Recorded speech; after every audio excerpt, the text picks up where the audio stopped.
Hello, this is Matthew Bronson from KUPR Radio, Placitas, New Mexico, and abqlive.tv. This morning we are at the Placitas Community Library for story time with Nancy Geist. She manages the children's collection at the Placitas Community Library, and Marion Frere, the director of the library. So welcome, ladies. And now we're going to have story time. So tell us what we're going to hear and see, and then I guess we can just commence with the story time. Well, the theme is poetry. We're going to be sharing poetry with all of you. And we have a variety of poems. Some are humorous, some are a little bit more serious, but I imagine all of you will be able to relate to at least one of them. The first one is from a book called Joyful Noise, Poems for Two Voices by Paul Fleischman, and this received the Newbery Medal. And all the poems in this book are about insects. Marion and I picked the one called Honeybees. Being a bee is a joy. Is a pain. I'm a queen. I'm a worker. I'll Gladly explain. Upon rising, I'm fed by my royal attendants. I'm up at dawn, guarding the hive's narrow entrance.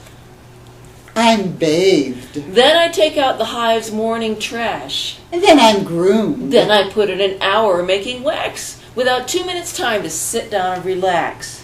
The rest of my day is quite simply set forth. Then I might collect nectar from the field 3 miles north. I lay eggs. Or perhaps I'm on larva detail, by the hundred. feeding grubs in their cells, wishing that I were still helpless and pale. I'm loved and I'm lauded.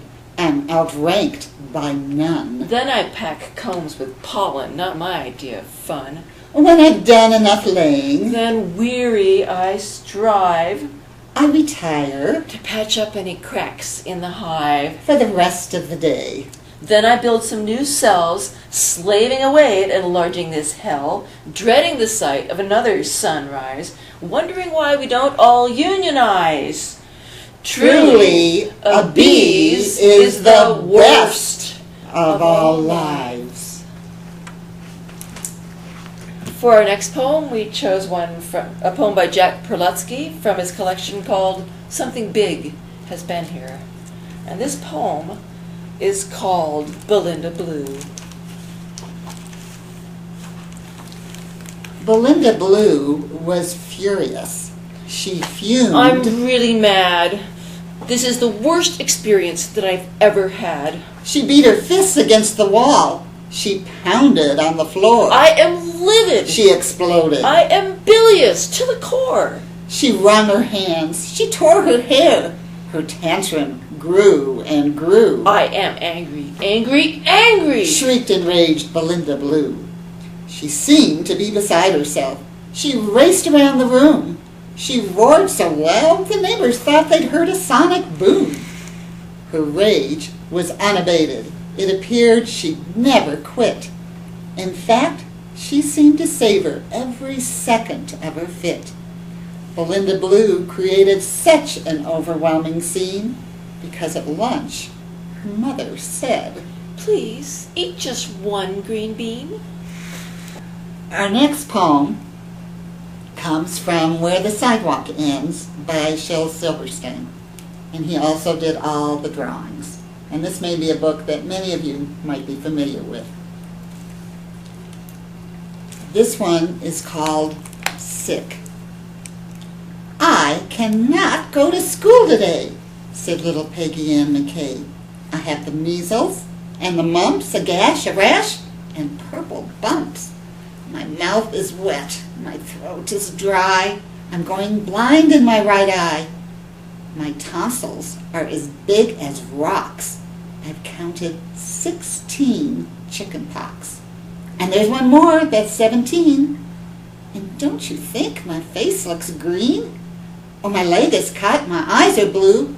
It might be instamatic flu. I cough and sneeze and gasp and choke. I'm sure that my left leg is broke. My hip hurts when I move my chin. My belly button's caving in.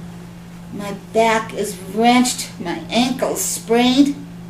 My appendix pains each time it rains. My nose is cold, my toes are numb. I have a sliver in my thumb. My neck is stiff, my voice is weak. I hardly whisper when I speak.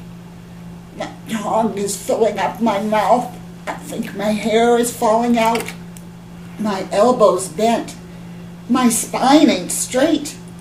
My temperature is 108. My brain is shrunk. I cannot hear. There's a hole inside my ear. I have a hangnail.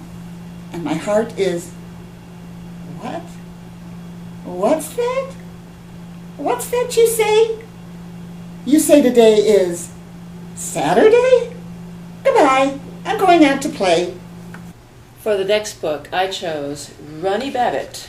It is a Billy Sook by Shel Silverstein. I'm going to start with the introduction poem so you understand how people talk. Way down in the green woods, where all the animals play, they do things and they say things in a different sort of way. Instead of saying purple hat, they all say herple pat.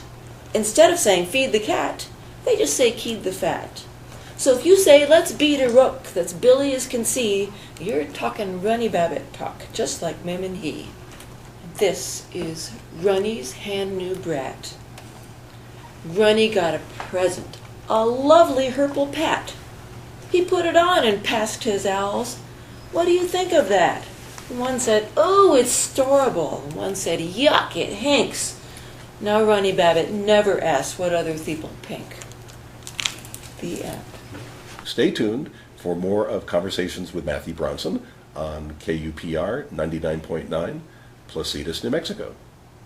Tune it in, check it out.